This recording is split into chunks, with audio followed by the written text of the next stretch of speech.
Oh yeah, it's telling me we're We recording. did it. All right. As you know, my name's Chris. I'm a bookaholic, and I'm here with the person who feeds my addiction, JCM Berne, my dealer, my supplier. I mean, I say the dealer supplier because you're cranking out some great books that are scratching all my itches. That sounded really weird. I realize that, but you're also referencing some. These are yours. Books. These are actually the ones that I'm sending to you. I'm so pumped, actually. I've been very slow about this. No, you're it's just right. So when I start mentioning the books, you'll have to hold them up, and I'll put some I'll put some pictures up on the edit. I think my wife's going to help me with editing, but awesome. So anywho, yeah, so I got a lot I want to talk to you about, and thanks for doing this. My pleasure. It's perfect in our schedule. You know, we're both obviously movers and shakers. We're super busy at all times, you know. I put you in between my clubbing and my meeting my mistress. I had to squeeze you in there. But yeah. I just got done doing an awesome workout. No, that's never coming out of my mouth. All right, so here we go. I just want to start by saying my joke is I love your books about Harry Dresden. All right, so obviously you're not Jim Butcher. You've got your own world. You've created your own hero, and honestly, I'm in love with the series. So I wanted to just go through real fast, just 6 things that I immediately love about your series, just to sing your praises, to make you feel a little awkward. So 1, it's super original, and you take a lot of things that we all love, superheroes and space and some fantasy elements and just the intensity of a story, and you throw it all together and you come up with this incredible perfect recipe. The growth of Rohan, who's your primary protagonist here, right, the main man, it's noticeable. I mean from the first, second, and now I'm midway through the third. It's awesome to watch this guy grow. It's a slow burn, little pun intended, right? But there doesn't appear to be a need for rushing all that information out there. And actually, I'm in the 3rd book right now, and I'm at that section where he's with is it Tolan? He has all of this information. Spoilers, Chris. He could disclose, but he doesn't disclose it because, it's kind of a need to know basis. And I feel like you're doing that so well as an author. And then the reality of the action scenes are super intense. And I want to talk to you a little bit about that, because you were speaking about some manga and some anime and just some cartoons that really were influential for your kind of fight sequences. I thought that was awesome. The inclusion of other planets, kind of that cosmopolitan flow, the sentient ships, tension between Rohan and his past and his present, inclusion of myth, ancient beings. I mean, it's insane.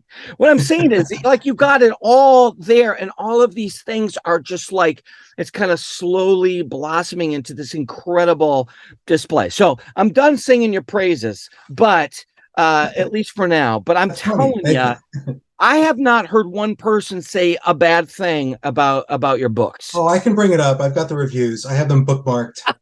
Because for event, I'm totally kidding. I saw Rob J. Hayes did that, though. Yeah, Rob J. Hayes gave me a very lovely review. I was super honored. He's crushing it. But I've gotten some negative reviews, which and some negative comments, which are totally appropriate. And there were 2 that I read all my reviews, which is not a good idea. If you're an author, don't do it. Don't do as I do, say not what I do.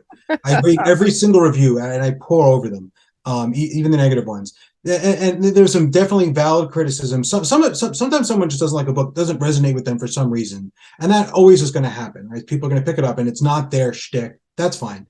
I had one person a review and say they didn't like the book because it was smutty. And I was like, did you read the same book? Because there's no, in fact, I was going to encourage you to include a little more smut. But I don't know that I'm going to do that, but like. You're not the Colleen Hoover of science fiction. I'm not, and I don't think I'll ever slide it. Yeah, that's I'm going to do the Laurel Hamilton turn. I don't know if you remember Anita Blake, but it started off like straight urban fantasy, and around book 4, it turned into very like explicit sex, very hardcore, and if you read them, the first 2-3 books there weren't, and it turned, and she became a huge bestseller. I'm not going to do a Laurel Hamilton. I think Laurel Hamilton did it genuinely. That was what she wanted to write. That was her. I don't think she was doing it to cash out. I think which is great. Happy for her. No, I don't see myself following that path. Well, no. In fact, here's what I would say is that I used to do a lot of stuff in the music world, and I realized a lot of people make their money doing cover bands, they cover everybody else's music.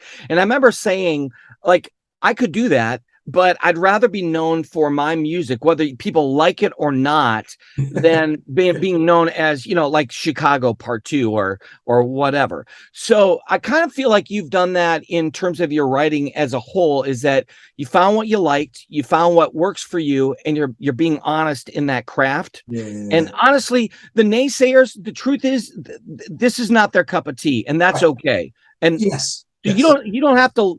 Not everybody has to love everything that you do, but what I've found, the people who do love your stuff, and that fan base is awesome, dude. It's been like, I'm not making as much money as I would like. I mean, who is? But I have been loving this.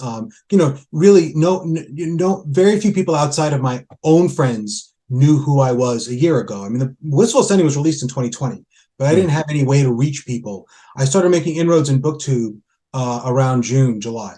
And the reception and getting those reviews and getting those people who really resonate with the book has been phenomenal. It's been so rewarding and amazing. But I have a theory about this, and I've said this on other interviews, but I want to keep sharing it because I think it's so important. So there's a connection you make with people based on a shared fandom. And my best example of this is when you look at cosplay. You go to a convention, you see someone dressed as your favorite character, you feel something powerful about that. People love it. So why do they love it so much? You know what the character looks like. You can see the property. You can see the character drawn by, an amazing artist. You don't need to see some like pudgy 40-year-old dressed in the costume. Like, they don't look better than the original artwork. Why do we love it so much? And I think it's because you love this character. And this other person, to have bothered sewing themselves into this spandex outfit and pour over foam, inserts for hours, they're showing how much they love it too.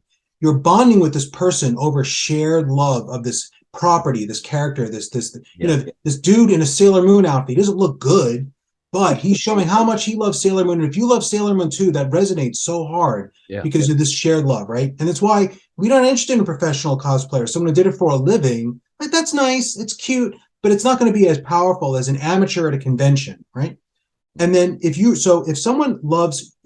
write a book that you love, if you write a book for which you are the number one fan, and then someone else loves it, it's exactly the same connection, right? It's, you love this thing that I love. So as long as I'm writing the book that I love, any of my fans, I'm like, okay, we're friends. We have that same bond.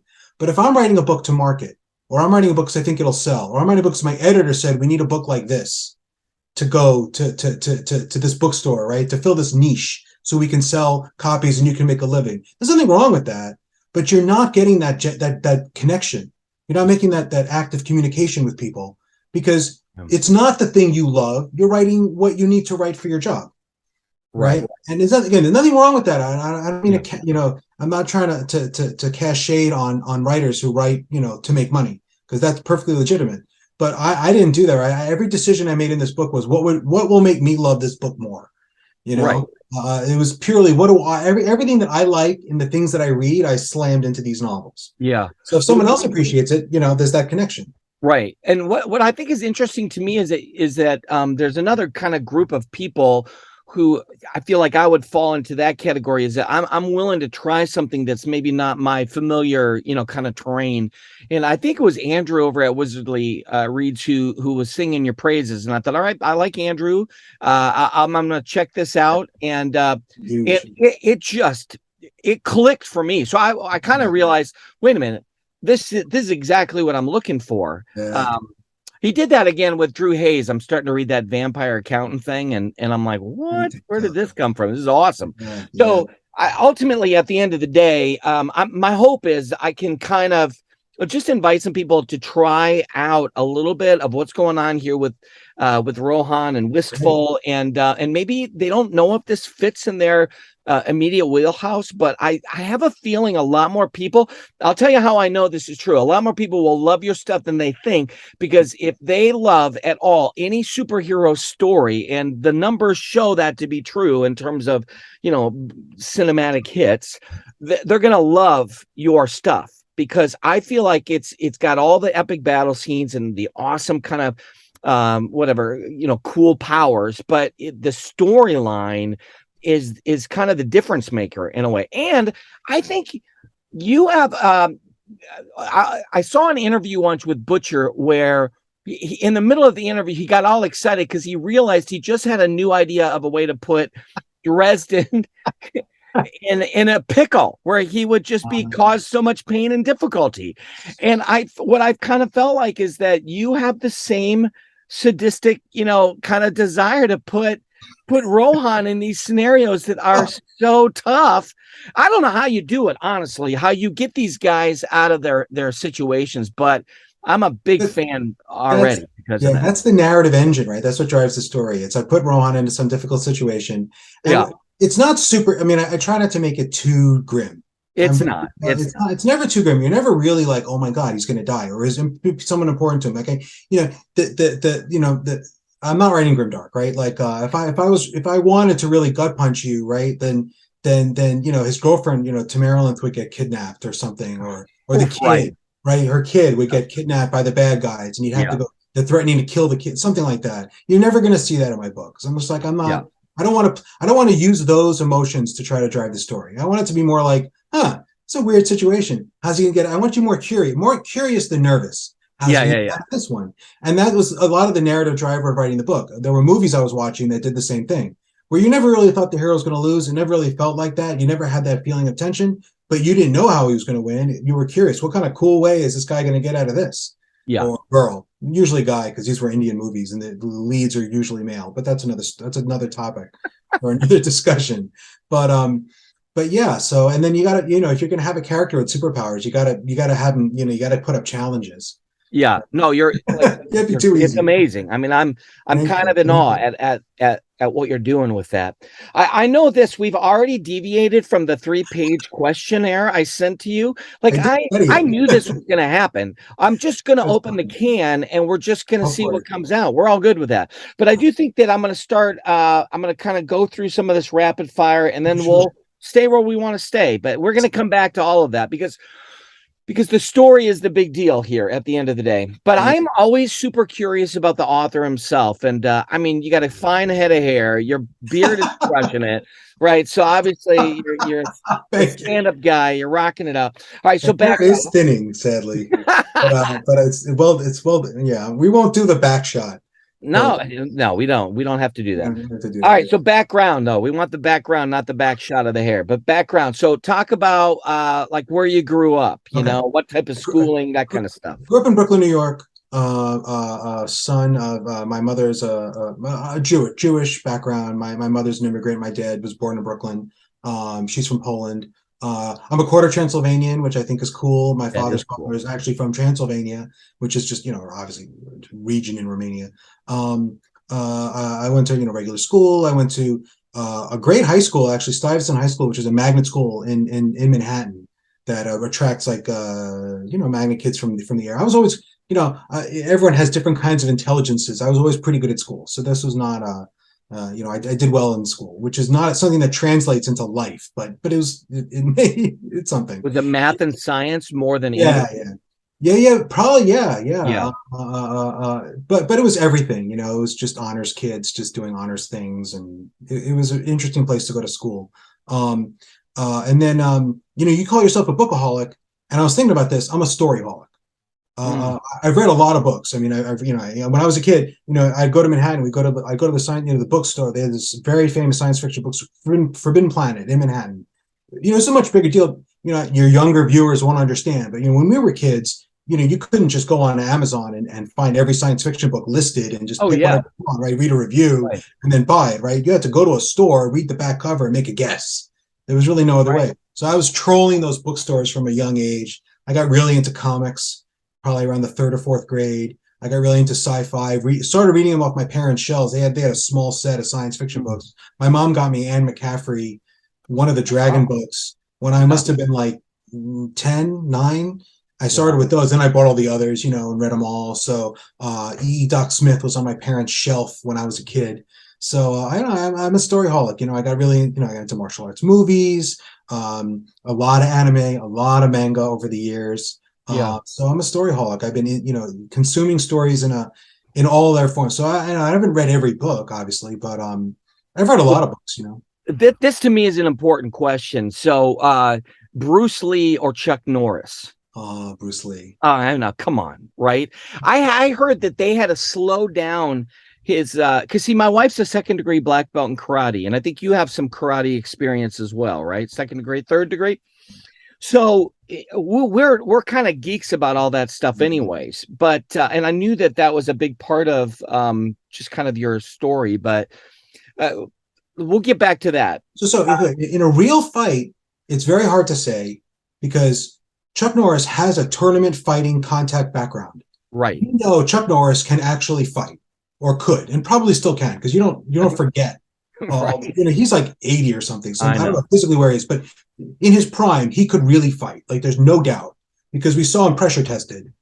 And there's many stories that there are about Bruce Lee fighting. You hear these stories, you never really know. It's one thing when you're in a tournament with a referee and someone is trying to knock your head off. If you're doing something like in a school with a student who, like, we've seen so many cases where martial arts teachers, they have a student who's like, I'm going to let them throw me because I feel they should be able to throw me, so I'm going to fly away. And I'm not saying Bruce Lee couldn't fight. I'm saying we don't have the same level of evidence that he could. People say he was a great fighter. I'm not saying they're wrong, but we don't really know. But we know I did hear that they had to slow down the camera speed so it could be. He could move. Yeah. If you've taken martial arts, and I think one Bruce Lee movie. Huh? If you've taken martial arts, and I've been in martial arts for a long time, you can watch a Bruce Lee movie and you can tell that guy could move. Yeah. Way that's not, natural, and most people can't move.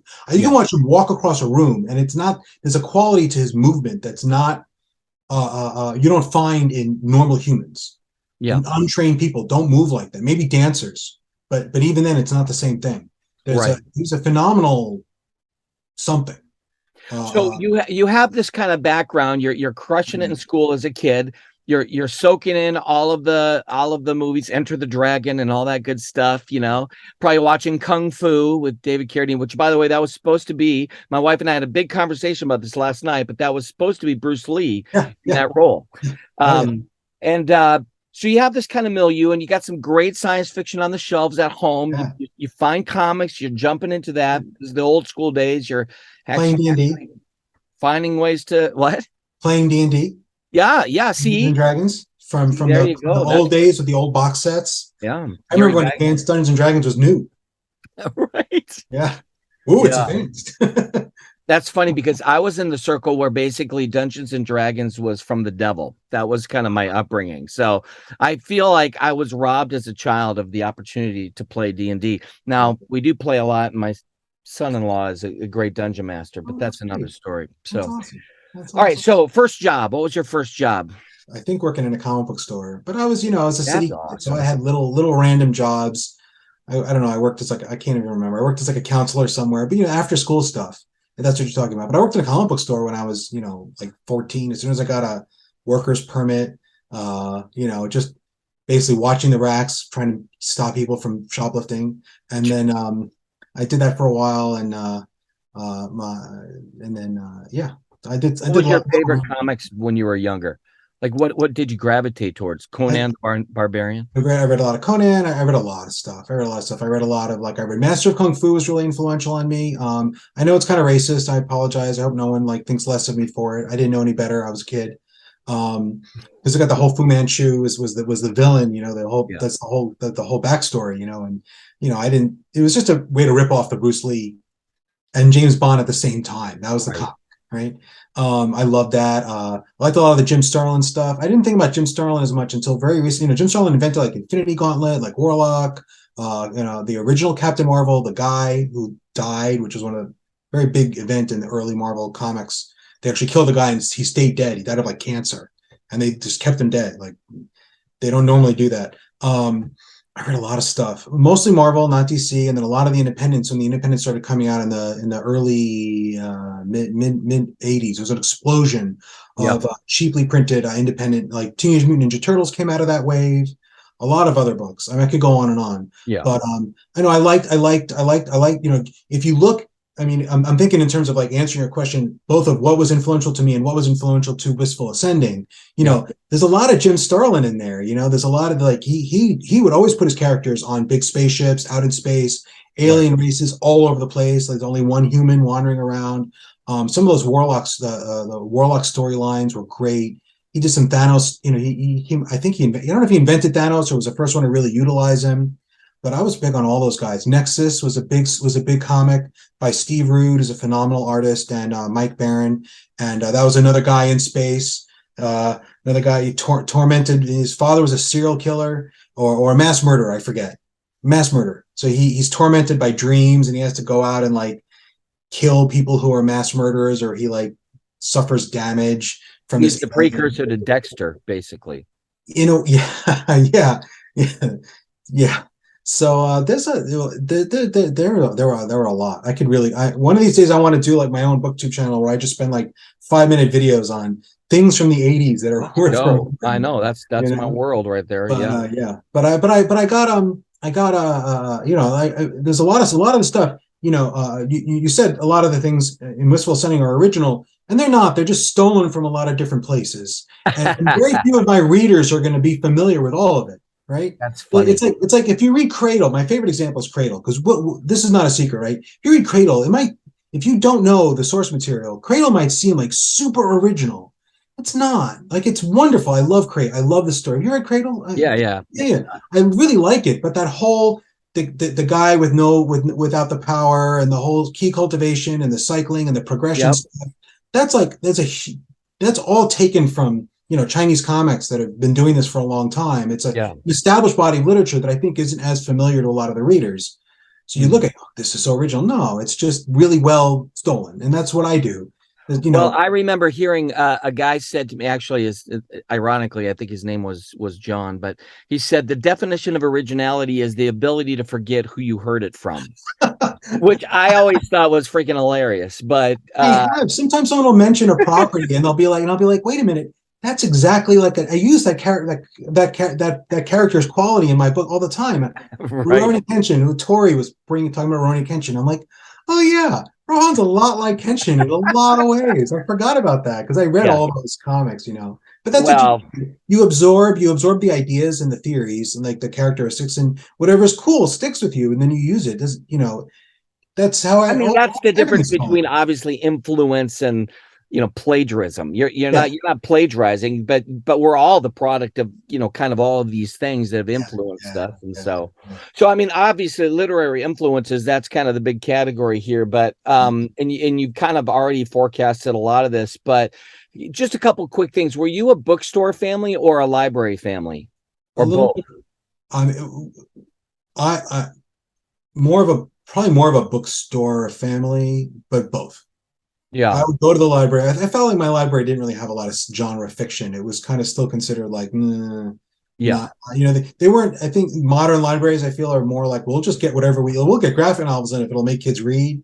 And when I was a kid, it was more like, no, you know, get serious. What we got's what we got. What we got's what we got. So I definitely did hit the library. I read a lot of my non-genre stuff I would read from the library. Like I read a lot of mysteries and thrillers from the library. Yeah. You know, like the whole like Lee Child and Robert Parker. Do I have that name? Yeah, Robert Spencer for Hire stuff. Yeah, you know, I would get all that from the library. I mean, I would consume whatever I could. I mean, I was a storyholic, you know.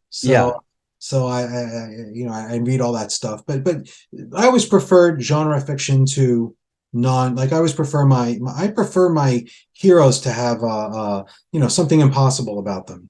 My stories in general, right? Like if I can read Spencer for Hire or like, you know, Superman. Maybe that's not the best example. I'm not a Superman fan, but like Wolverine or something, I'm always gonna gravitate more towards the guy who can take a bullet and keep coming. Right. That's just my preference. You know, there's nothing I'm not saying it's better, just it's what I Well, I like. mean, I think that was kind of the appeal for us as kids with Bill Bixby and Lou Ferrigno for the Hulk. Yeah, I mean, that was like, wait a minute, like there's something about him that's relatable. Bill Bixby, a little bit kind of nerdy, unassuming, and then all of a sudden, like this crazy, almost unstoppable force, and yet stoppable. And what was he stopped by? Quicksand, because everybody in the 70s was stopped by quicksand. That's kind of what but happened. we all like to be someone who, or if you made us angry, there would be consequences for you. Oh yeah, Right? Like, 100%. what have you grow up in life and like people like make you angry, and most of the time they're just fine afterwards, right? So I want to, right? Like, stuff happens and I'm just like, yeah, all right, what am I going to do about it? Someone's, Yeah, parked my car is like, I'm not going to toss their car to the side and get justice, you can't. But yeah. to me, it's almost like the fundamental thing I read stories for, at the most basic level, a little bit of a power fantasy. Yeah, Let me yeah, think I about get someone who, that 100%. yeah, Yeah, because I mean, I always say that to people, you can't do whatever you want, whenever you want, wherever you want. If you did that, you're going to be in jail. I mean, at some point we have to implement something called like self-control. yeah, But I love a superhero that was, I think, the appeal of the original like movie with Peter Parker, like there he is, kid in school, and he all of a sudden has these kind of superpowers, and he can kick butt at that moment. And it's such a game changer because he's still, seemingly unassuming and yeah. insignificant. And yet, I mean, it's what we love about our superheroes. 100%. Yeah. 100%. Yeah. We love the Which idea that is I can I get mean, bit which by a is in spider some and ways get Rohan, but I gotta say, I mean, there's a lot about Rohan that he kind of is a little bit leveled up by the time we meet him, Um, well, let's well, wait for that. We're almost it's there. We're not an almost origin there. story. Yeah, yeah. Huh? It's not an origin story. So No, it's but I it's am interested in Little Rohan. I do want an origin at some point. I mean, I think you said 25 books, maybe around 24 we do a back, kind of little baby Rohan. So, yeah, I don't intend to. Like, I don't know. I don't know what will happen, right? But I feel like you're gonna find out stories from his past as time goes on, just because he's gonna tell them, not because there's gonna be a book set in 21-year-old Rohan's life. But you're gonna hear people talk about it, right? You have a good sense of what he was like as a teenager after reading Return of the Griffin. right, 100%. Yeah, I mean, I loved it. And that's my method of storytelling more. Like, more than releasing a book about 12-year-old Rohan, getting into a. I'm not saying I would never do that, but it's not high on my list of stories I want to tell. You're Not, going to get a hint of what his childhood might have been like by talking to his dad or who his. was the headmaster for Hogwarts for a while. Right, I exactly. mean, you get a feeling for he's been manipulated in a way that was set up by the world building, Right, and I don't want to say it's traumatic, but it's certainly not a normal childhood that he right. had. He was being trained to be a soldier and a slave soldier to an alien empire. I mean, that was his upbringing. So that, and I don't want to go into all the details. I almost feel like for most readers, what you fill in with your imagination is going to be as or more effective than me actually spelling it out in a book. 100%. Yeah, and I think that that's what's making the book so for at least for me anyways, Yeah. like exciting because it has all of the adventure and it has all of the I don't know, it has all of kind of the familiar tropes that people are wanting, in that kind of a story. But I do think that you treat the reader with a lot of respect by almost assuming that they can play in the field that you're putting together, and I Oh, I do. got that. I got that from Erickson. Like, you read Malazan. If you read Malazan, I'm sorry. I'm on the first book, so that's Okay, my okay, year. but Yeah, you're familiar with it, and I love Malazan. I love it to pieces. Not for everybody, but I love it. Like, I wouldn't say that should be your first fantasy novel. I feel like right, that would be risky, right? It kind of depends on you sort of being familiar with the tropes, because otherwise, a lot of what he's doing is riffing on the tropes. And if you don't know what the tropes are, it's not going to work. right. Like, why is this character there?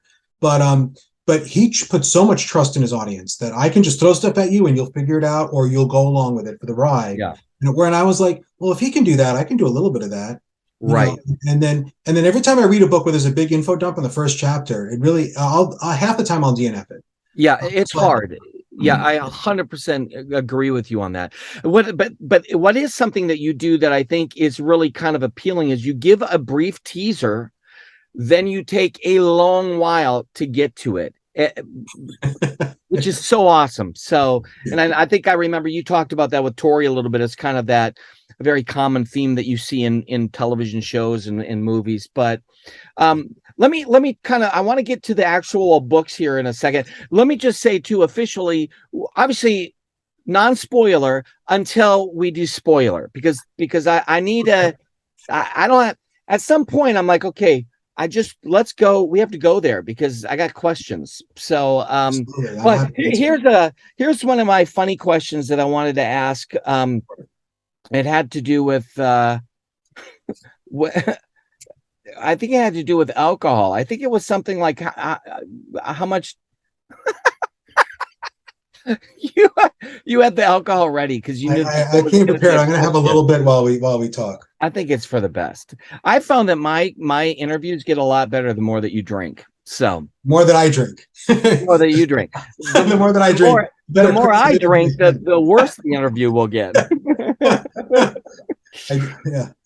Yeah.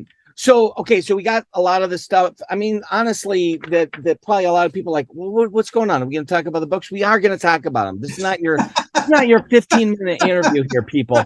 All right, so here's what I'm really fascinated with, though. What's a day like for JCM Berne? Like, what's a writing day? Are you a methodical? Here's what I'm going to do from morning. I'm writing here, or is it more spontaneous? I don't have a good answer. It really varies on how disciplined I am and how much more my interpersonal energy levels like. I mean, I'm not one of those people who can say like, oh, every morning from like 6:30, 8:30 I write and then I go about my night. I'm not that kind of guy. I write when I can. I probably have stretches where it's in the evening. I probably have stretches where it's in the morning. I might write over my lunch break. I work from home, so if I have half an hour for lunch, I can turn my desk and write. Nobody cares. I'm doing my job, but you don't have to get into the zone mentally to be in the world that you're creating. It helps. Okay. Like if I have I can write a lot more if I have a day blocked off. I remember towards the end of Blood Reunion, I was on a deadline because I promised the rough draft to my editor, and I was on a deadline. So I actually took off like 3 or 4 days from work, and I just sat there, and no one was in the house because my wife was working. It was a weekday, and I was very productive. But that's the ideal scenario, but mostly I can't do that because I have a job. So ultimately, would you want to, I mean, I would assume eventually you would want to just write, and that would be your dream. I will eventually. Yeah. I'm 52, good. Right? Like, I'm sure sometime in the next 10 or 15 years, I'll retire. And I don't have any, I cannot, I don't think of retiring from my day job as being like, well, now I can stop working. It just means I can write all the time or write more, right? And that's my plan. And if I can make a lot of money selling books, I could retire from my day job earlier. Got it. That's the dream. That's not the plan. That's the dream, but if that doesn't happen, I still will eventually do that. I mean, as a bookaholic, I'm a big fan of you spending more time writing, I would love to write. I mean, this is a very common. This is like, I'm not special when I say this, right? Almost every author I know is like, I love to do this full time and quit. I know. We all say that, but. All right, so here's a question that's really kind of interesting for me. I'm curious for maybe other artists out there and authors. How many drafts and personal edits until you let others look the content over? Or is it kind of chapter by chapter? Do you like to finish it and then put eyes on it a little bit later? Like, what's that like for you? So you have an editor, obviously. Are you editing as you go, or are you doing a big story dump? All right. So if you're paying an editor, you want them to it's 2 ways to go, right? If you have a developmental editor, they can see your first draft because then they're just giving you global suggestions. I don't do that. I've never had a developmental editor. It's a round of money. And I actually don't feel like that's where I need help, like the global structure of the story. I feel like I understand. I am writing what I think is good enough at that level. What I really need is line editing. I need someone to go through and like, you're repeating this word. What you've read, Chris, is edited. You don't know how bad it is before Lauren gets through it and like fixes all my commas and even then I change stuff after she's given it back to me. So I'm putting mistakes back in the text because I can't leave it alone because I'm compulsive. But so like no one sees it until I've been through at least like 3 drafts, something like that. But do you have a time where you say, okay, I could dick around with this for the rest of my life. I got to close the book on this. Like literally, I got to be done and move to the next. Yeah, I do that. So I'll do like 3 drafts, something like that, and then it'll go to beta readers. And beta readers will give me some input. But I mean, it's different for every book. Like Wistful Ascending was very different. Wistful Ascending, I wrote it and I published it because the only way I finished the book was by promising myself if I finished the book, I was going to publish it. So that's the original version, which is quite different than what you read. Like this is like another 10,000 words, and every paragraph is different than what you read. And I wrote it, and enough people said they liked it that I said, I should really do this right. I should like try to figure out what I'm doing. I should hire an editor. I should get help. And I completely reworked it. So that was a unique case. I'm never doing that again. Yeah. That's probably not smart from a business perspective, but whatever. It was what I wanted to do, so I did it. Because so let's pretend hypothetically you sold 3,000 copies of that original edition, but then you overhaul it. And I mean, the reality, I think the more that people get JCM Berne's name in their brain and start realizing this hybrid Helix series is the stuff, that labor of love of kind of going back and recrafting it, I'm sure is going to pay massive dividends. But that's the plan. Yeah, that'd be a very difficult. I mean, you have something that you feel like is done, but then you're willing to go back and revisit it. It's been a year. Well, part of it was I didn't know what I was doing when I wrote that book, right? Like I had no structure, I had no craft. I hadn't taken a class in writing, I hadn't watched a video on how to write books. I hadn't read like an essay on this is 3-act structure, nothing. I had none of that. I just wrote because I read a lot of books. I'm like, I can do this, which was totally dumb, right? Like I didn't know my grammar wasn't good, I had beta readers, but and they helped a lot, but it still wasn't what an editor is going to do for you. Yeah. Do you feel like it's hard to get somebody who's going to honestly give you editorial, thoughts? And there's a difference between basic editing and rewriting the story. I mean, a good editor allows the author's voice to continue. But there are some editors that are so brutal that they completely sever the voice. Do you know what I'm saying? You need an editor who's on board with your voice. I mean, it helps if you're self-published. I'm hiring an editor who's trying to help me get what I want across. If you're getting an editor at a publishing house, they're trying to get your book to be a form that will sell. Which doesn't mean it's conforming to what you wanted, right? Those are not the same thing, right? Their goals are different. Like they're not working for you; they're working for the publishing house. My editor works for me. If I'm happy with what she does, she gets paid, right? So she doesn't care how many books I sell, right? She's not trying to please the higher ups at Tor, She's trying to make me happy. So she's fantastic. My line editor is great. My problem with my beta readers, who I value so much. But most of them weren't really into genre. A couple of them weren't really science fiction or fantasy readers, and they're like thrown off by the raw. So you have to learn to filter out what they're saying. Like some of what they're just not liking is like, well, you don't really read a lot of sci-fi. This is actually pretty normal for the genre.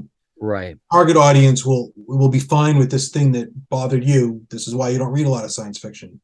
So I got some of that. I got some really good feedback from some people. But it's really tricky to find beta readers in general. I mean, once you're popular, I'm sure Brandon Sanderson has no trouble finding people willing to read his book at any speed over and over, right? Because he's got, it's huge people he pays and it's huge fan base. But if you're in indie, it's tricky. Yeah, I think what's interesting though is that now more than ever in this day and age, the opportunity to kind of have an even playing field between traditional and self-pub, it's a lot more possible now, just because of social media and while maybe Sanderson can have 1,000 beta readers ready to go at any second, I think what you've done, which is kind of special, is that you're on a very familiar, not maybe first name based with a lot of people, but with a lot of people in the book world who I think that lends itself, like, you don't have to convince someone, here's who I am. They kind of already get who you are, where you're going, what you're wanting to do. I don't know. I find that to be appealing. Whereas sometimes, I don't know, I can see the advantage of both, actually. That cold kind of reader who doesn't know anything about you, they slip into the story, they love it. That's got to have some benefit. But you have to know what you're doing when you ask people to do things for you. Right? Yeah, exactly. Very clear and very upfront. If I ask Andrew Wisley Reads for a review, that is not a beta read. Right? Correct. He's reviewing the book so he can recommend it or not to readers, and he's been a huge help to me. Yeah. If I asked him to beta read a book, that's different. Then I'm like, tear this apart. Tell me how I can improve Right. it. When he's doing his review of a book that's been published for a video, he's not tearing it apart. I'm sure he's a smart guy. He could tear it apart, right? Right. He's found flaws where this paragraph wasn't, phrased, whatever he could find, right? I'm sure he could find a million things. But so if I find a fellow author who, when I'm like, tear this up, they'll tear it up. Good. Yeah. But you just have to ask for that. And you have to be very clear when you're at, you find this with newer writers, often they'll ask and they don't really know what they're asking for. They're like, I'm sending out an arc. Can you give me some constructive feedback? And I'm like, you don't get constructive feedback from an arc, right? Yeah. You might get like, oh, there's a typo. But if you send out an arc and someone's like an advanced reader copy, right? That's like close to when you're releasing it. If that person's finding big structural defects with your story, you're screwed, right? You're not fixing that anymore. It's too late. Right. So how do new writers know this? They usually don't. We can, they can listen to this interview. They can DM me and I'll explain because I understand the theory of it. But yeah. So I have this weird situation with my work in progress right now. I don't know what to do with it. I'm almost done with this book, and it's not a Rohan book, and I don't know if it's any good. So I'm trying to figure it out. I'm like, can someone read this and tell me if I should trunk it or release it? I don't even know. It's such a weird book. I always kind of felt like, again, everybody likes to have the books in the series from that author, but I always enjoy when an author takes a little step out and tries something different as well. So yeah, like partly here's the truth of the matter is that I would write songs that ultimately were just for me. I mean, or I tell stories for my, speaking events that are really funny to me. I almost don't care if anybody else thinks they're hilarious because I'm laughing my butt off. It's a perfect story, So there's always the just for me kind of dynamic part of that too. I mean, I don't know. I'm excited about it. Anything coming out of your pen, I'm putting up to my eyes. So that sounded weird, but anyway, let's go to the story. Now here's the truth. At least 3 installments are visible. And if I recall from your interview with Tori, you've got number 4 structured out pretty good and maybe even partially written. And number 5, you got the hint of the idea for the series for Hybrid Helix. Does that sound right? Yeah. But I mean, four, the outline's done. Like I know what's happening. It hasn't been written, but I know what's going to happen. So your outline, I know that you've talked about that. So you're going to kind of spontaneously show up and start writing when the flow hits you, but you are pretty structured with your outline dynamic. You, of course, will have some freedom for some kind of tangents if need be, but you have a good idea of the beginning and the middle and the end by the time you start penning it. Okay. I can always write a first chapter, but if I don't really know the whole story, I cannot write a second chapter. Oh, that's right. Like I have to know how it ends. I have to know the overall structure. But sometimes they'll come up with like a subplot or like some side diversions in the middle while writing, and I'll throw them in there. I'll do that a lot, right? Like, oh, this guy needs to be delayed by a day. What's going to delay him? And I'll make up a story that because I always have timelines. I have to always know where everyone is at all the time. Like if someone disappears for 3 days and then reappears, I have to know where they were. Or it'll bug me. I don't know if readers care, but it'll bug me, No, actually, I like that about your story. I mean, I remember even hearing you mention that in a previous interview, and I think that that's such an amazing part of why the story feels natural. It's almost like the idea of. Do you ever remember the television show 24, right, with Kiefer Sutherland? I kind of always liked that show, but the concept. Can all this realistically happen in an hour? Like, what the hell are you talking about? When did he use the bathroom? No, he doesn't eat. He doesn't go to the bathroom. I mean, like, he doesn't have time for a nervous breakdown. Like, what is going on? But anyway, I do think that there is a consistency and an authenticity in your timeline that is helping. A lot of work goes into that. I'm much more about having a timeline rather than a chapter by chapter list of what happens. Right. So there's two parts to a book, right? There's what happens during the course of the book, like the actual events, and then there's what's in the book. Right? So I'll have all these things that I will have written out of what these other people are doing off screen so that I understand what's happening that never appears in the book. Like it may be, by implication, but like I know where all these people, okay, so I'm like, oh, and this at this point in time, like this guy gets on a ship and starts traveling. I write that down, even if the reader doesn't know. Right. So I have to set up like the spread. It's not quite a spreadsheet, but it's pretty close to a spreadsheet to Well, figure. I mean, that's kind of cool. I started making a spreadsheet of the characters just so I could kind of make sure I'm keeping track. And Complain about Return of the Griffin. They're like, there's so many people. I'm like, oh, that's dude, fine. You have I'm to remember them screwed. all. There's no way, but there are a couple things I want to talk about. Return of the Griffin. Griffin. Let's do this though. Just give me an overview of the first 3 books. Okay, just a nice non-spoiler overview for Joe and Jane Sixpack out there who've not read the book. What are they getting into? Wistful Ascending. Okay. I don't know how to do this. I'm terrible at this. This is like the worst part of writing, is trying to come up with a synopsis. Well, do Right, you like the superhero in space? Do you like that idea for the hero in overall? space? Yeah. So my comps are Harry. People say it's Harry Dresden in space. I mean, the tone. Okay, if you're thinking about reading this book, the tone is very Harry Dresden. I think, right? It's not first person; it's third person, but it's not a comedic plot line. Right. The events are very serious, but most people think it's funny. I think if you didn't think it was funny, I don't know if you'd want to read these books. There's a lot. Listen, I try to make it funny, and if you don't think it's funny, it's probably not the book for you. I think is what I would say. So it's about a guy. He's a superhero. He's on a sort of very high a power level. If you think of comic books, he's like a Captain Marvel type or a Superman type or very close to it. And at the beginning of Wistful Ascending, he is living on a space station. He has retired from the combative life, and he tows ships for a living. He's a human tugboat, or not human because he's half alien. He's a half human tugboat. Because I figure if you have superpowers, why would you like be a short order cook? Right? You could use your superpowers to do something that no one else can do. Other people can fry eggs, right? But you're the only one who can tow ships. So he tows ships, and then he's living on a space station in a system that is kind of out in the middle of nowhere. No habitable planets nearby. A wormhole opens and a ship comes through, and he's asked to go intercept the ship and see what they need or what they want. And he does. And it's a wormhole that's been closed for innumerable years, at least 10,000. So no one knows where it goes. No one has been able to open it. There are 5 of them in the system, which the other 4 aren't mentioned until later. And then he becomes, because this is such an event, that's the precipitating event for the series, right? He's there, wormhole opens, and now all these people are interested in the wormhole. So they come, people with their own agendas. And stuff happens from there. So Wistful Ascending is a weird plot. It's a weird structure, and some people don't like it. And I get it. I mean, I think the Ursins, to me, that was such an interesting. I didn't know what I felt at the beginning of that. They had the big, kind of little fight scene, and then the dialogue, the kind of kind of that Russian-esque kind of cadence.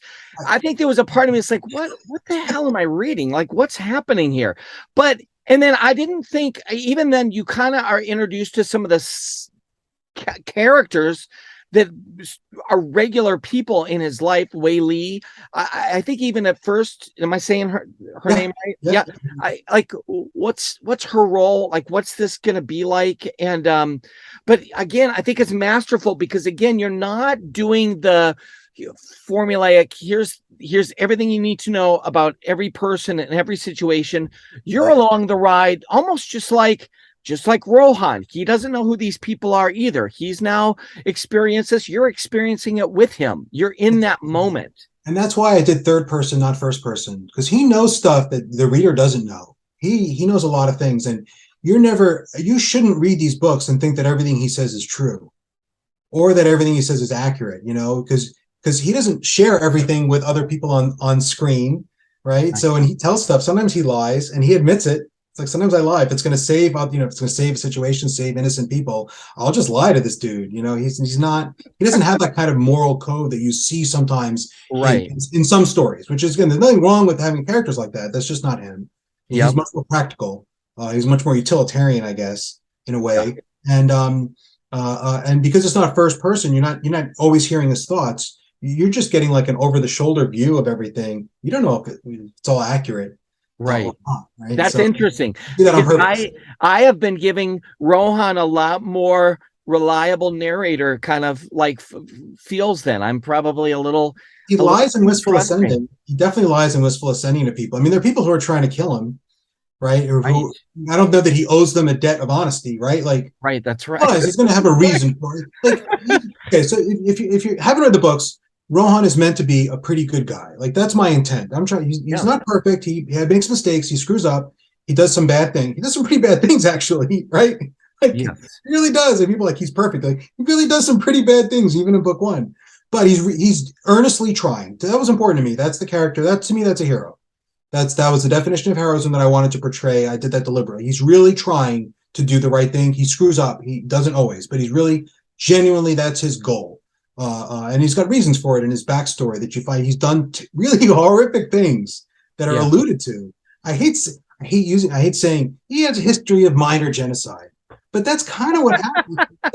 Because it sounds like I'm trivializing something very serious, and I don't mean to be trivializing something very serious, but it's very clear he has slaughtered, innumerable people when he thought he maybe had reasons, but slaughtered innumerable people in the past. I mean, I felt like there was some like a Doctor Who kind of moment there for me, even too, with just this protagonist, but he has this heritage and history that obviously, I mean, I feel like in Return of the Griffin, he does have to try to figure out a way. He is trying to. Okay, let's go to Return of the Griffin real quick. Okay, because see, here's this idea of him almost kind of growing and trying to take responsibility for the past. I feel like is what's happening with these two stories. Almost like you're getting a version of Rohan where he's growing and becoming a little bit more sensitive and meaningful. Am I off on that? Or I mean, that was what I want to. I mean, I jokingly say it's a 25-book series, and it is and it isn't. My intent is to have it be very long. Am I going to run out of? Am I going to end it at 17 or at 21? I have no idea. Right? It's probably going to be some meaningful number to me. I'm not going to end it, but it's meant to be a long. I love long series. I love Jarek, like the Stephen Bruce Jarek novels. I love Dresden. I love having that shelf full of books. And when the new Dresden comes out, I can reread the first 17 of them in anticipation. Like I don't do it as much as I used to, but I love to. That's what I wanted to write, right? So this is. I'm not trying to write 6 trilogies. I'm trying to write 18 book series, and it's going to be numbered 1 through 18. I'm not going to do this. Well, this is a related trilogy that comes after the other related trilogy. No, I'm going to put the number on the spine. You're going to know what you're in for. Because I love that, and I don't like you giving me 7 trilogies. Come on, screw that. I don't know, where do I start with those? I don't know. So I'm trying to give him growth, but you can't have him grow too fast because then I run out of stuff at book 4.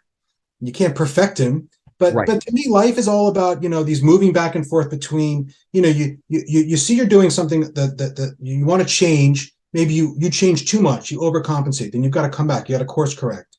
It's not a line. Right, you're going back and forth. You're trying to.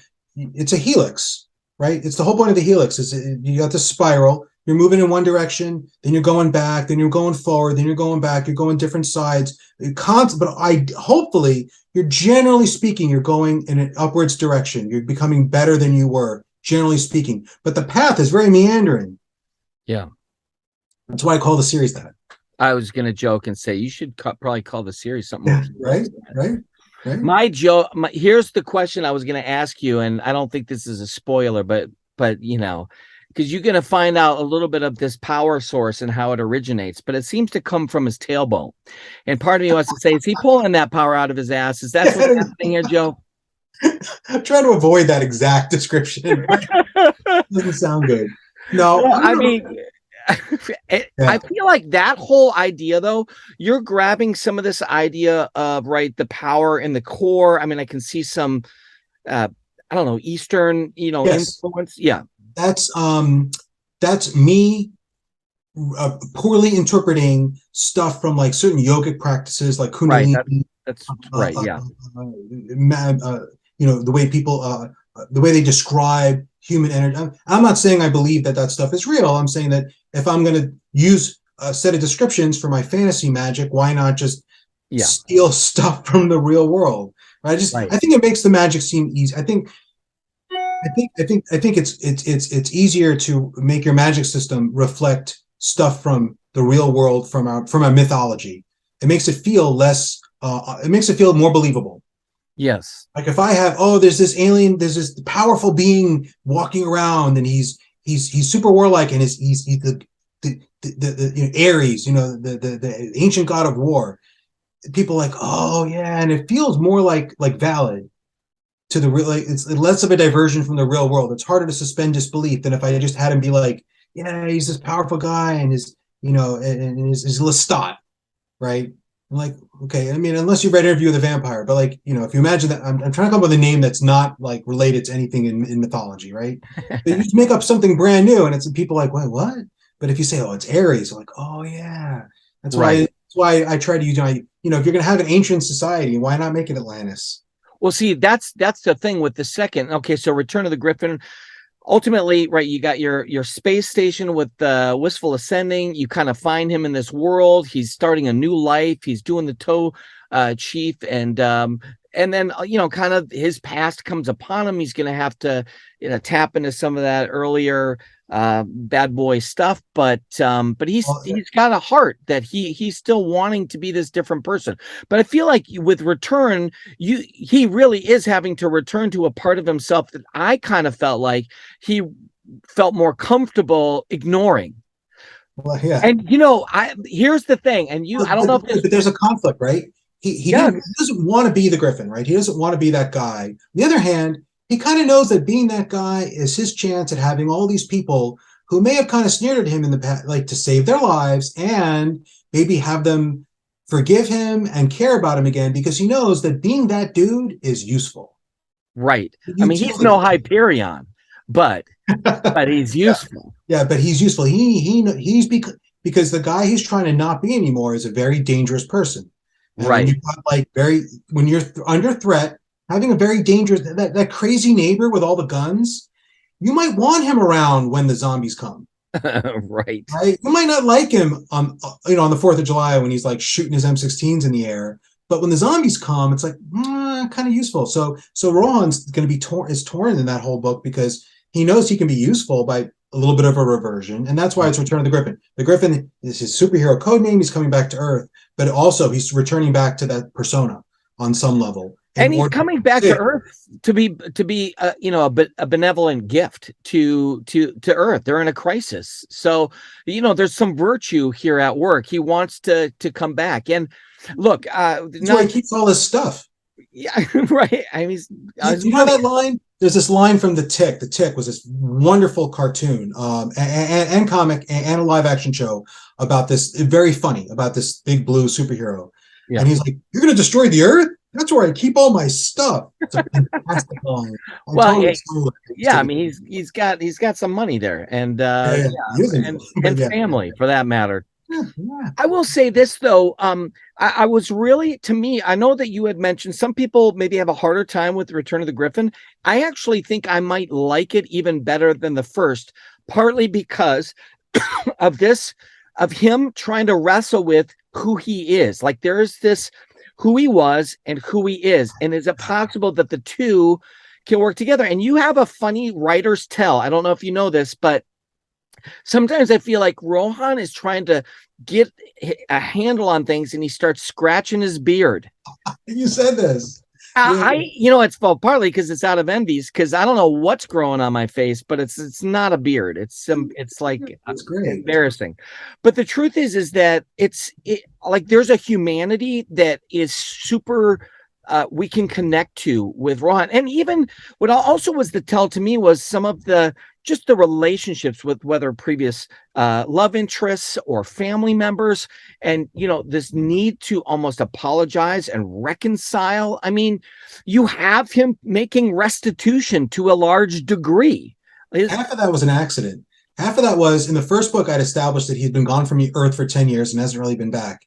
And I wrote that without really thinking about it very much. I just didn't want to have to explain what's been going on Earth for 10 years. I didn't want to have to explain all that, or what's been happening and what his trips back have looked like. I just wanted to ignore all that, so I just said he hasn't been back. I didn't really think about it. And then as I'm writing the second book, I'm like, it's got to be a reason he hasn't been back in 10 years. Like, I got to flesh this out a little bit. There's got to be more to it than I've just been busy.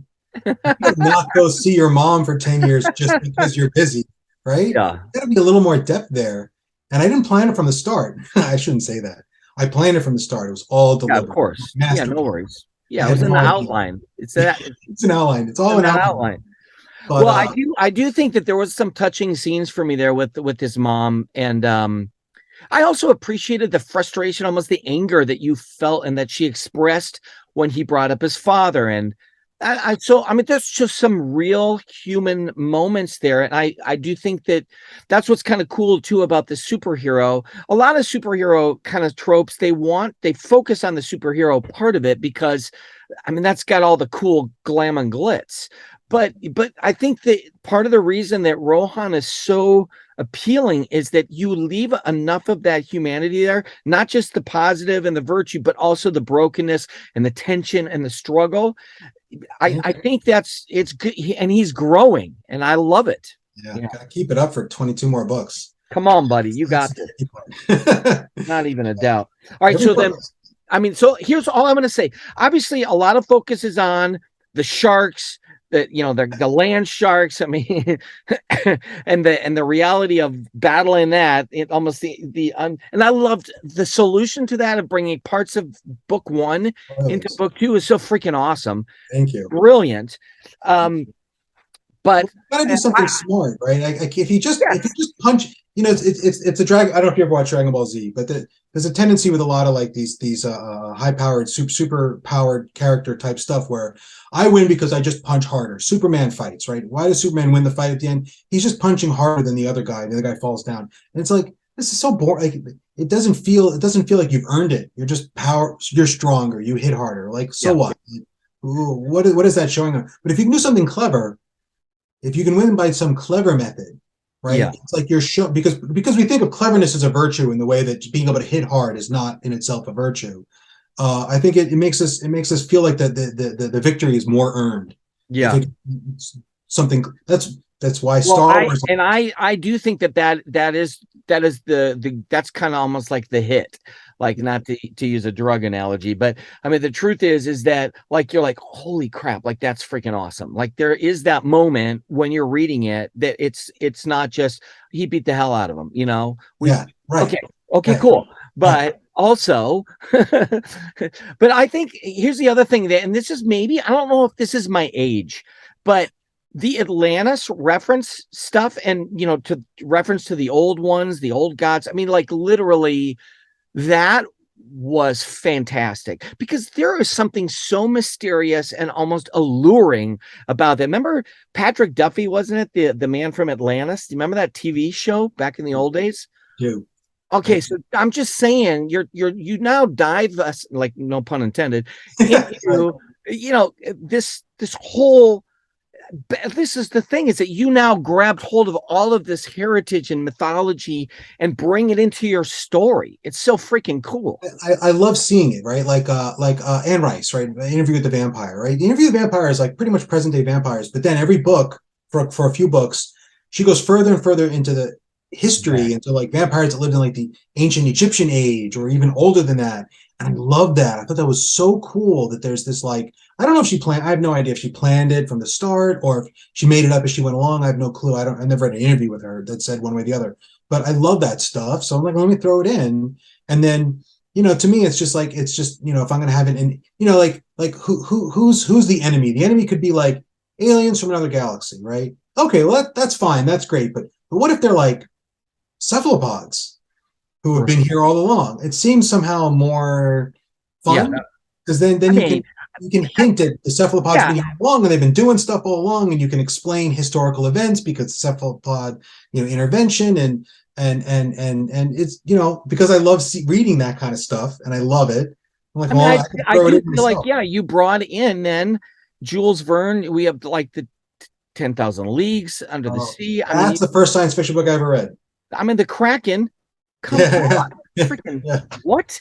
Yeah. So okay, let's just sneak. Okay, so obviously it's got an amazing culminative ending, and actually there are some moments that kind of for me I'm just kind of looking, but it reminded me just a little bit of one of the battle scenes in Sanderson's Words of Radiance, with anyway, it doesn't matter, but the point is that it just kind of has you flowing.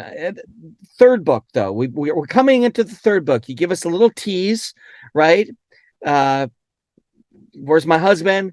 And blood reunion is underway. And honestly, it is not what I thought. And I'm actually super loving it. And I'm a little bit stressed out because Wistful is not acting right. And I really need Wistful to shape up. That's kind of where I'm at. Yeah, you're gonna have to hold on.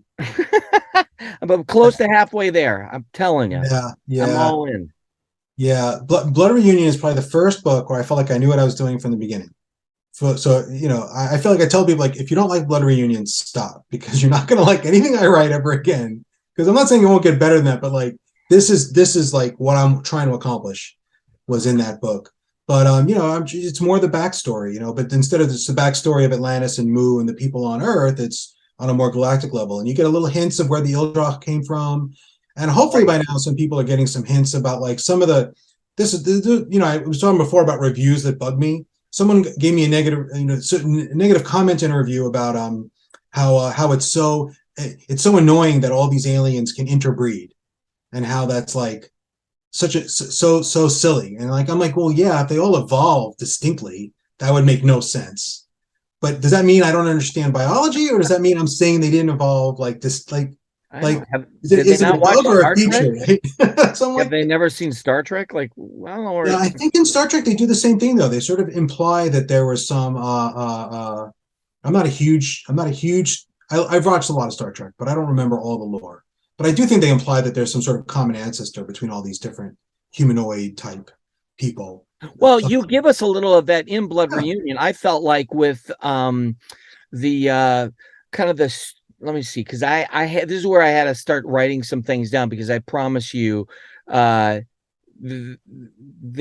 first humanoid race, that Art Hall is this. I don't know if I probably shouldn't say, but this Ilsana idea, the bioengineer. So, and you kind of mentioned, I'm not sure if they were made, created, evolved kind of thing, and then you kind of pick up with this.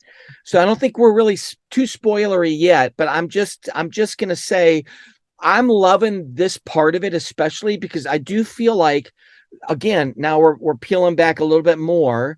There's a little bit more of a richer kind of backstory, and it's making some things about Rohan, at least for me, just kind of fall in place a little bit better. So I'm digging it. Thank you. Yeah. Okay, here's what I want to say though. So I do want us to say that if you have not read the first 3 books, then go do that now. And then we're going to do a little spoiler, not long, but I do want to ask a couple questions, because I do feel like there are some things that would be cool to know. And so go get yourself a coffee and then read a couple books, and then you can come back to this part in the interview.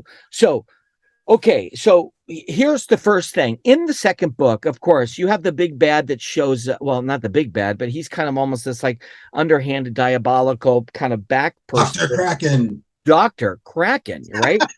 So, but I swear to you, for a little bit, I wondered if you were going to have the Stones be the villain. And I still think that's an option. I'm not telling you what to do, but like there's a part of me that feels like when they hear that Rohan is the reason Hyperion is never coming back, they're going to be pissed. And I almost felt like, well, maybe they found out and they're a part of what's going on. But obviously that would not have made sense for the whole story dynamic. But do you see why? Were you at all? That's good. I was not trying to allude to that. I wasn't trying. Okay. I was not. If that was a red herring, it was unintentional.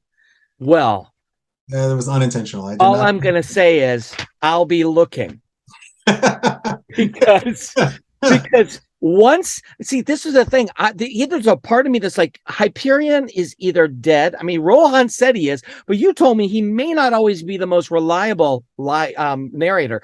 So now it's possible he could come back. Book 4 is called Shadow of Hyperion. What the hell? So who's making that shadow?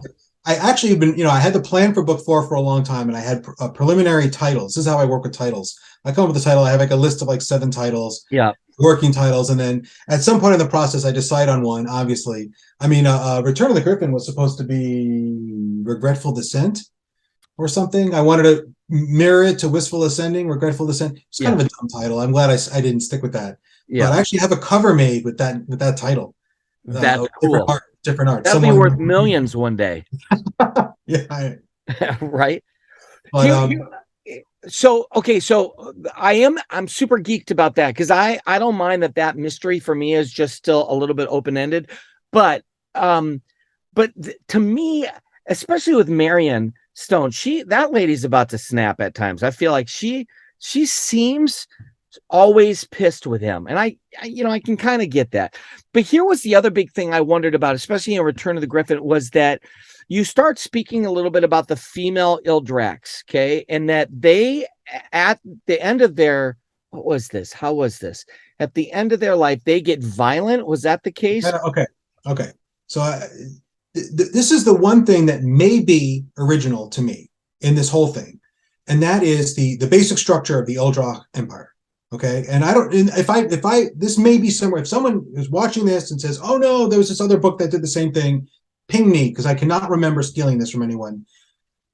Okay, so I was reading a comic called Invincible, and the basic premise is there's this race of like basically Supermen. Okay, and when they go and they live on other planets and they look like people, but they have superpowers. And when they have kids, their kids basically have their powers, like undiluted, right? So and there's a point where I was like, I can't believe this race of like very arrogant, very power hungry people. None of them ever like disappeared somewhere, found a planet somewhere with like very fertile people, and like just bred themselves an army and took over the universe. Like, why wouldn't that have happened? I was like, well, why wouldn't that have happened? So I came up with an answer.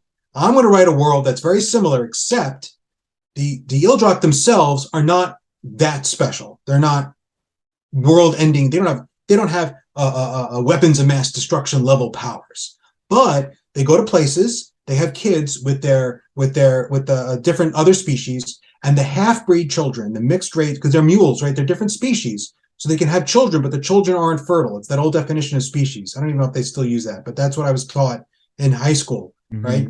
Like a horse and whatever. Yeah, where they donkey. have a donkey. The donkeys can't breed. They can't have baby donkeys, right? Like donkeys can't have donkeys can't breed with each other. They're sterile because they're born, they live, but so they're the ones who manifest the power. And then and then the power comes with a huge cost, because it brings you terrible anger, right? So you always have the risk of going berserk and like killing everyone around you. So the Ildrak go around and they breed, they raise families on these planets. Their kids have superpowers, and they basically brainwash their kids to come and work for them, and that's what their empire is based on. So no one ever talks to the Ildrak that they know of. The Ildrak are hiding amongst us, raising families so their kids can grow up to be super soldiers. Okay, so this is kind of different, I think. If anyone else has done this, I don't know where. But this was my reaction to Invincible. So there's one piece of Invincible that bugged me, so I responded to it by making my own similar but not take, but that wouldn't have this weakness. And because the hybrids can't run off and form a colony and like breed and have thousands of hybrid children and then come back and take over the galaxy, because they literally can't breed. They can't do that. They can't have kids. They're sterile. So then I was linking sterility or infertility. So then I was like, well, what happens if someone else becomes infertile? And I always had this idea that it'd be kind of neat to have a magic system where people, where the grandparents had incredible battle prowess. Because in others, your kids who are still able to raise kids, they would have a nice safe bubble. They would live, they would breed, they would raise their families. And when they're old and they're sort of not needed, they're out of the breeding pool, then they can go fight whatever nasty thing comes across. And if they get killed in the fight, it's sad, but we're not ending the species. The young ones are still around to keep having more kids. The old ones go off and fight if necessary. I thought that was a cool idea. For sure. So this is the same idea. So because, and this is what we find in the end of Wistful Ascending, right? The women, because they go through menopause, what it is, if you're part Ildrak and you're not fertile anymore, the power kicks in. It's a magical thing. It's not biological. It's not a hormone. It's a magical thing. Like the curse, it's like it's haunting the timeline, and it's looking for dead ends, and where it finds a dead end, it manifests. And because the men are fertile basically their whole lives, this never happens to them, right? But the women, because they go through menopause, all of a sudden they get the power. But when they get the power, it's not the way that the hybrids do. It's the hybrids are only half Ildrak. But the women, when they hit menopause, or when if a male Ildrak got castrated, same problem, right? The power, but they get the full dose. So all the anger that Rohan's wrestling with, instead of that, they get that squared. See, I was wondering at the end, because first of all, again, the going back to the first book, going to the planet, getting the venom, that to me was ingenious. Like, because you're not thinking about that really. Although it was it's a great comedic callback, is what you would call it in the comedy world. It's such a perfect callback. But the truth is that I thought maybe that you were going to bring in a bunch of menopause Ildraks, the ladies were going to kick their ass. That would have been like this ship shows up and these women just unleash hell all over those sharks. Because you do the portal thing right, so we do the portal thing. I mean, the matrons are so powerful, they're a danger to everybody. That's it. Because it's that berserker rage that makes the hybrids actually very close to being a danger to everybody. The matrons just have that more. And this wasn't, and I just want to make it clear, this isn't like me saying anything about my actual feelings about human fertility. Like, someone got annoyed at me, and I'm like, this is a side effect of the world building. Like, I didn't start there that, grandmothers will be dangerous. I started with how do I solve this problem from Invincible that bugged me. I started there, and this just kind of outgrew from there. But you'll see more matrons. You're gonna have to see more. I love that. Find out more about it. Find out more about the Empire. You're gonna find out more about, I mean, this is a problem to be solved. You've got there's a time bomb ready to go off there. There's several time bombs around, and hopefully by the end of the series, Rohan will have made progress towards fixing some of them. That's the overall point. Okay, so you bring in shadow stepping in Blood Reunion, okay? And in some ways that reminded me, and I forget the lady's name. She was pissed because her brother got beat the hell up, okay, in Return of the Griffin. So basically, I can't remember it. I can't remember her name either, but I know what you mean. Okay, but I wondered, like, her ability to, they could, like, she had a little partner with him. The partner could. He was shadow stepping, though, correct? Yes, he was. Yes. Did you call it shadow stepping in Return? God, I hope so. I might go do a little research on that, because I felt like it was something familiar to me, but it's a brief kind of mention, because now that I think about it, I can't remember if there was a way to. I'm just talking to myself now. This is a typical. There was a series of books, and I want to say the first one was called First Watch. It was from somewhere in the Eastern Europe, and main character, like, there was our world, and then there were worlds, like, levels underneath them, and you could travel down to them, and there were, like, bad creatures coming from there, and he was basically a cop or a bureaucrat or something. Yeah, I've always loved this idea. It's also similar in a way to Amber. Chronicles of Amber, Roger Zelazny, where you can travel from, like, world to world, these incremental differences as you travel through from world. That's more of a sort of three-dimensional. It's not like a stack. It's more like infinite number of worlds that are different in infinite number of ways. And I love this idea, so I just took it. And you use the paper analogy, right? And that's going to become much more important in later books. Yeah, that's freaking awesome. That how we have this, our world is here, and then it casts like a little, and then this is, we have this ontological source, make of that what you will, above, shining existence itself, and it focuses on our world, and then actually hold it in the camera, our world, and then we have these layers underneath, like a stack, and each layer below is impressions from our world left. So physical objects are more likely to leave. Something that's, if you have a desk that's been there forever, you might find that desk still worlds below, but if you have like a glass that you move around on your desk, it's not going to leave much of an impression, so you don't get that stuff below. So there's no food or stuff down here, and there's stuff at the bottom level. You can make of that what you will. And if there's a level, the levels below, there could be levels above, and there might be ways to get to them. And you're going to find out much more about that in later books. Well, I felt like too we got that with this friend of Toland's, the Masamune. Masamune, yes. Masamune. He's named after a famous, I don't even know if he was real. I think he was real. Japanese swordsmith. Masamune and which is awesome because he makes weapons there, right? That was the point, right? If you make up a swordsmith, why not make up a guy there's a ton of manga where like he's this mystical force of creating magical swords. And I'm like, well, I'll steal that because I feel like I think this too is another one of the great gifts of the story, though, is the names that you're giving them are like, first of all, when you introduce Mother Famine, like that, I immediately could envision what she's going to look like. I mean, it was just like such a great, almost like this kind of religious, austere kind of flow, and they're going to try to live this, at least now. Who knows what they might go freaking nuts for all I know, but going to ruin the trick for you, maybe ruin it. I don't know, but as a writer, these things are super important, because if I just give you a list of proper names, like if her name was Felissa, right, there's nothing wrong with the name Felissa, but then you're gonna be like, who the hell is Felissa again? Like, right, 3/4 of the way through the book, like Felissa into the room. Who is that?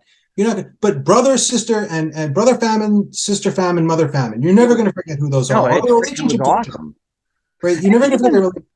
Even the ships, though. I mean, like insatiable, because there is something about the stones, like they have an insatiable appetite. It seems like, to learn and to be present and to be, exploring and repentant.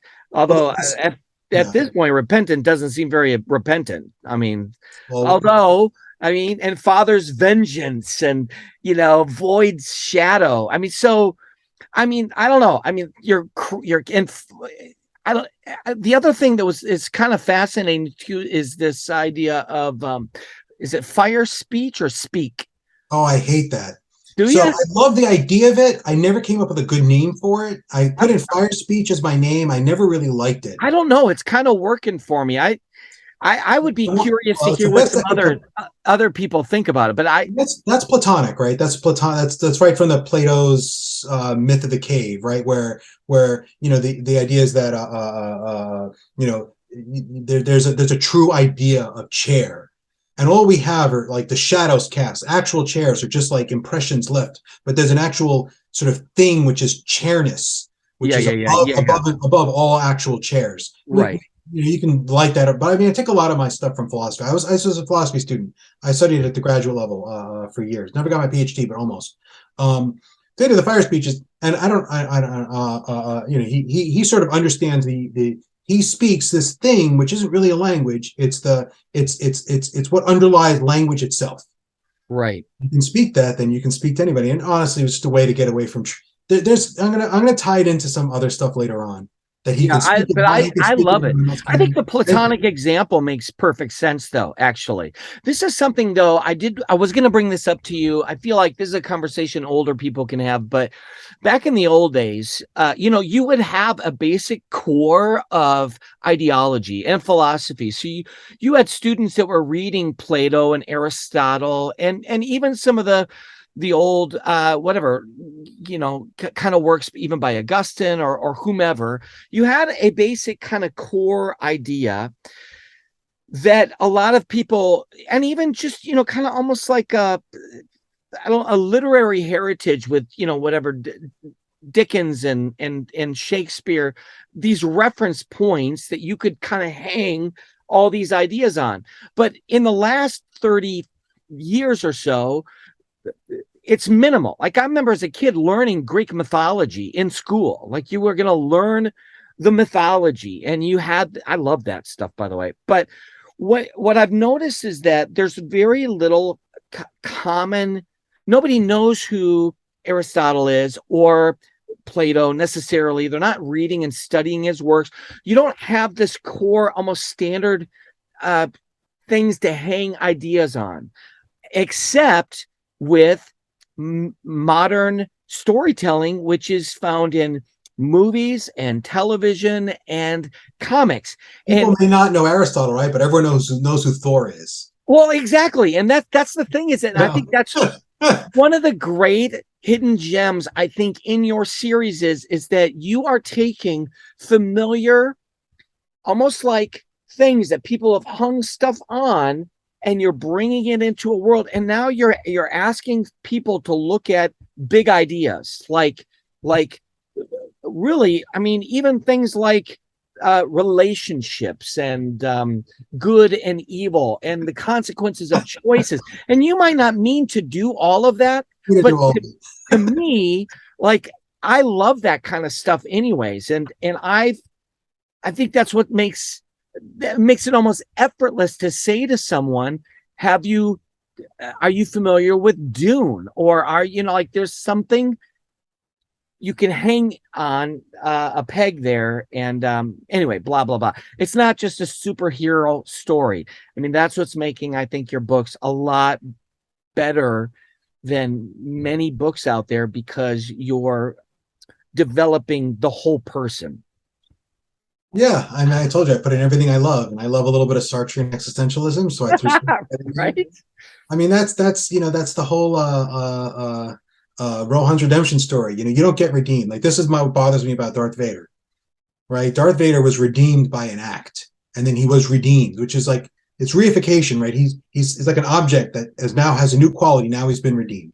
That's not how redemption works. That's not how human existence works.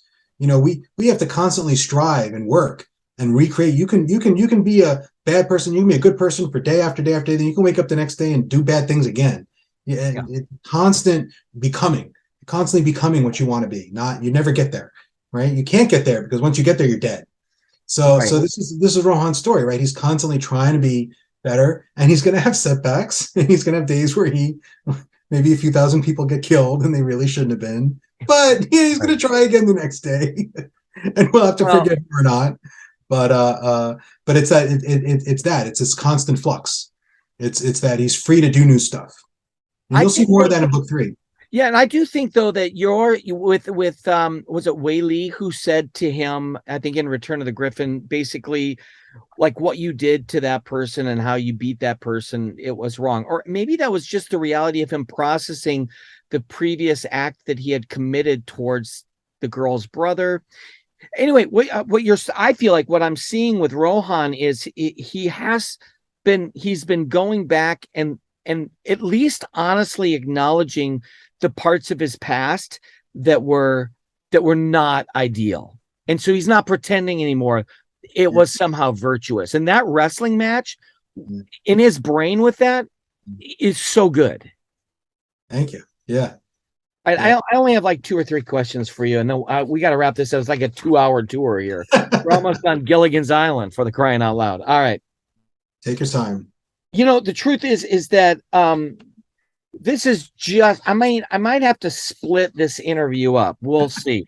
Because I'm gonna, maybe I'll just do an interview with you every time you come out with a book, because at this point in the game, I feel like we can. We haven't even talked about lawn darts, and that, my friend, that called all of us into wanting to be ninjas and superheroes. But yeah, I have a pretty hilarious story of stabbing myself with one. Okay, yeah. All right, so here's the thing. I've done a bazillion interviews and given a variety of interviews over the years. And let me just say this.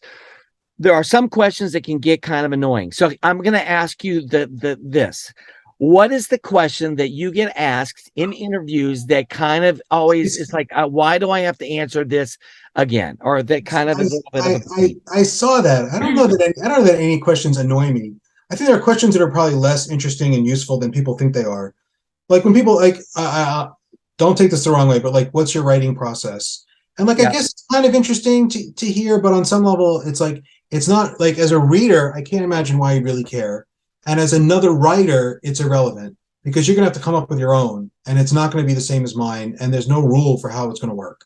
See, I love that answer, though. I think that's such a great answer for authors to hear. I think I remember you articulating something along that line, or it was maybe AR Witham who said that idea of seizing the writing process as your own is the key. And everybody looks and they want to know, what do you do in Stephen King? Nobody's going to be Stephen King. He is Stephen King, and he does what he does.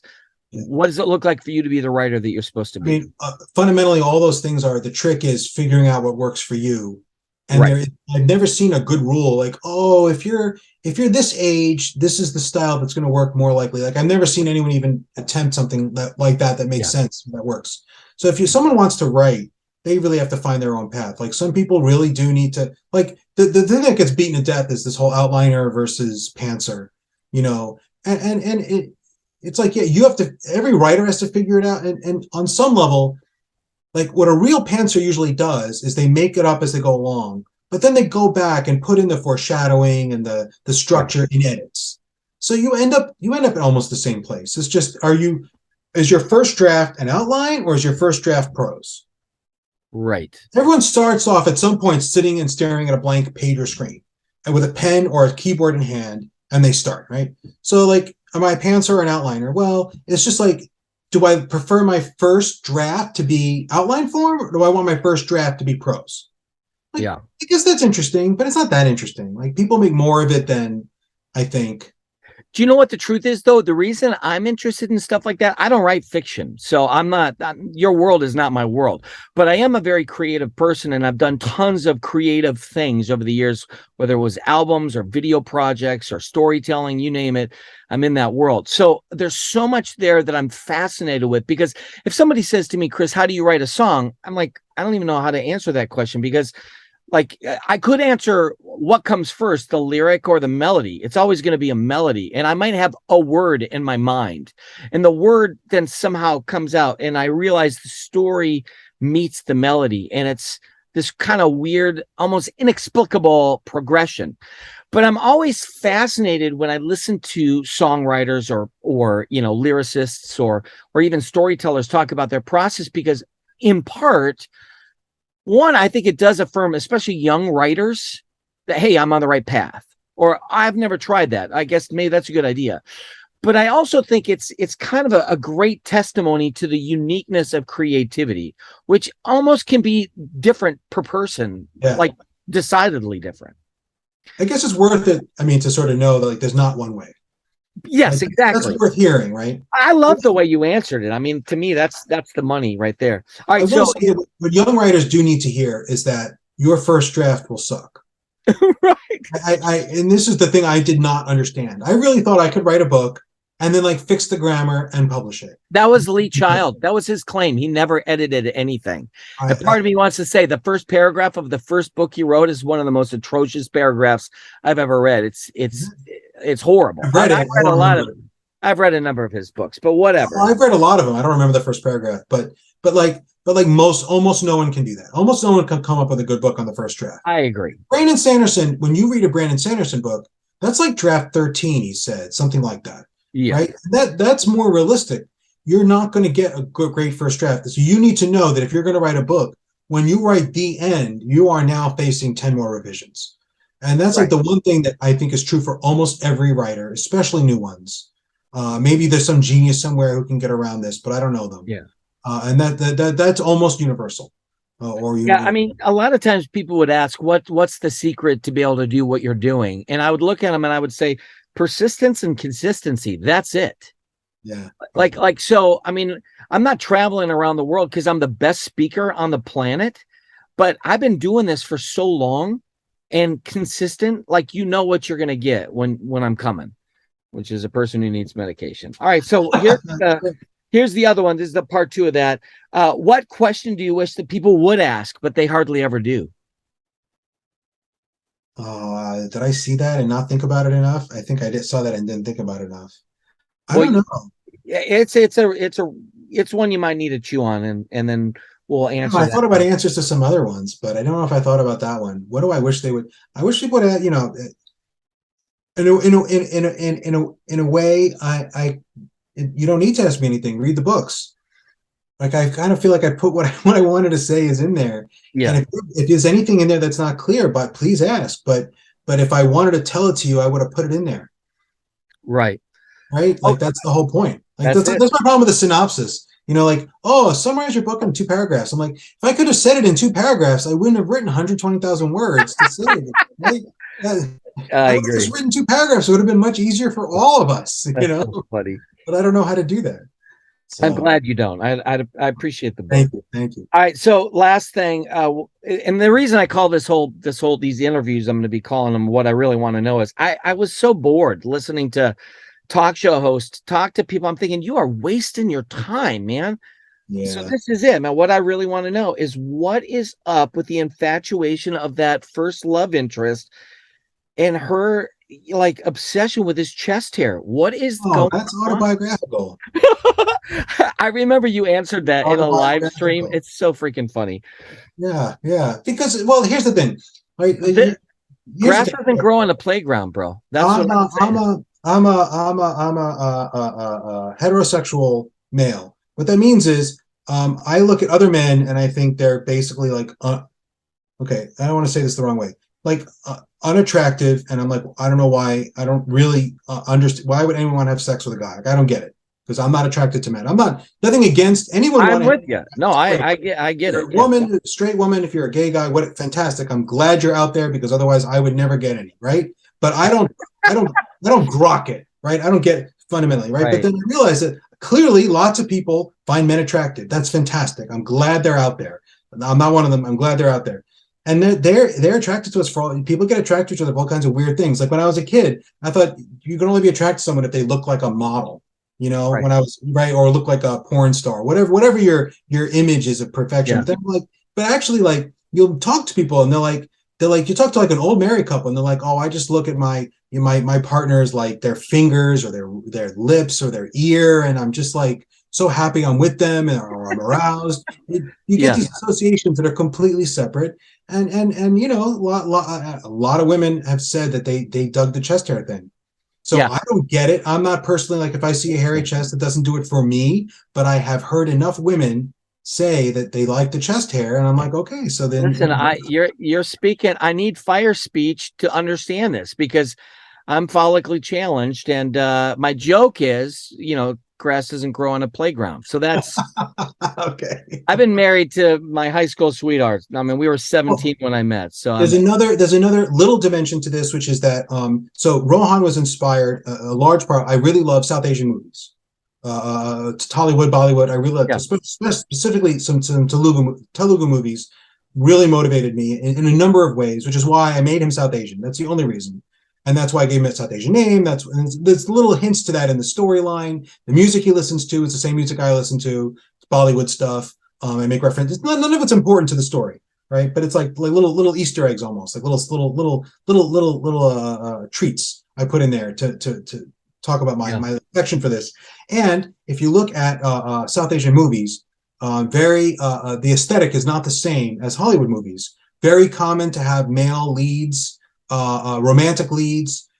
You're putting a guy on screen. This guy is supposed to be like the handsomest dude of all, full beard, sometimes a long beard, hairy chest. Much more common in America. That happens, but much more common to have like the Brad Pitt clean shaven, shaven wax chest look is much more common in this country. So as an ode to the South Asian movies I love, I made sure Rowan had a beard, had some hair to him, long hair. And a hairy chest. Honestly, though, it's the humanity part that is, I love it. So it's just a joke of a question, but the truth is that and just to conclude is there's nothing in. I asked you a question. I didn't ask this today, but I feel like the book is very respectful of gender differences. It's very respectful of really almost tradition and family, legacy and heritage. I don't feel like there's anything in there that is divisive. And you and I, we grew up in a different age. There was no talking about how to navigate through being bullied or even how do military personnel deal with PTSD. I mean, nobody talked about depression when we were younger. Nobody talked about suicide. One of our classmates had ADHD, right? I mean, right. Just back then. Yeah. And nobody had allergies except peanuts. That's it.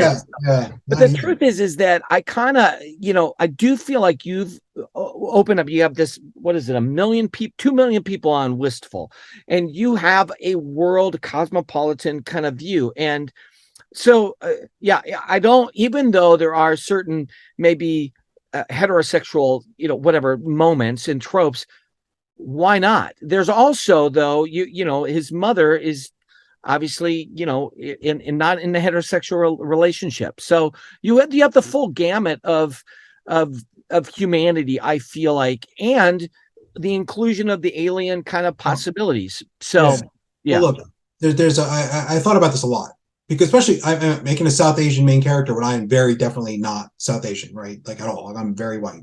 And I thought about it a lot, because there are definitely people out there who would say I shouldn't have done that.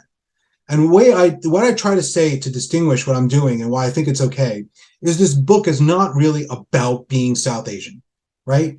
It's not about his experiences growing up as a brown kid in Canada, right? I'm not qualified to tell that story. That's a story that's great to tell. There are South Asian writers living in Canada who should be telling that story, and they are, and people should read those stories. That's fantastic.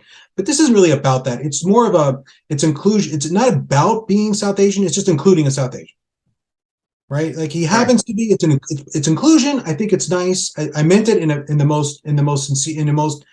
It's an attempt to honor a culture that I'm very fond of. I'm not trying to be exploitative at all. But it's the same thing with the homosexual characters. I'm not going to write about a gay person's life in America. Right. I'm not qualified to. But if I'm going to write a book, I'm going to have some people are going to be gay. Well, right? Joe, and I don't think they are in the real world. It's not going to be about that, because I can't write about that, because I don't really know what that. Yeah. I don't have that experience, because I'm a straight white guy. So I'm not qualified to write about that. But I'll make sure that there's a gay. Everyone loves my gay bear, because it's a funny double joke. It's a funny moment. That's a really hilarious moment. And even honestly, you had a shop that was, I don't need to go into that, but this is the spoiler section. But there's a stand up by the shop for the gender assignment or reassignment. I forgot I wrote that, and then I read that during editing, like 2 months after writing that. I'm like, oh, I'm glad I put that in there, and it was a total of non. It was just almost out of, but I do think that there's something about that, honestly, there is a part of this this is just the world. And you're not focusing on any of those things as in that's the story. You're just presenting, here's what we have. And I feel like somebody who wants to make it more, honestly, at the end of the day, they just need to write the story that they're irritated that they're not reading. Because the story that you wrote is that here's what we got, here's where you are, and this is the story. And I'm small potatoes, but so far I have not gotten grief about any of that. Honestly, this is what I want to know, that nobody knows this, but excuse me, you obviously have a great compassion and love for people of all cultures. Just look at your family. That's all I gotta say. So so the next time somebody wants to say something, the reality is that the rubber meets the road with JCM Berne. So you love people just the way they are. And I think you found a great way to exemplify family in a variety of ways. So let me just conclude by saying thank you for your time. And this was a lot of time, but you're awesome. And I'm a big fan, obviously. And I can't wait to see the books and hold them in person. All right. We'll be done. You're awesome. I appreciate it. You're very kind.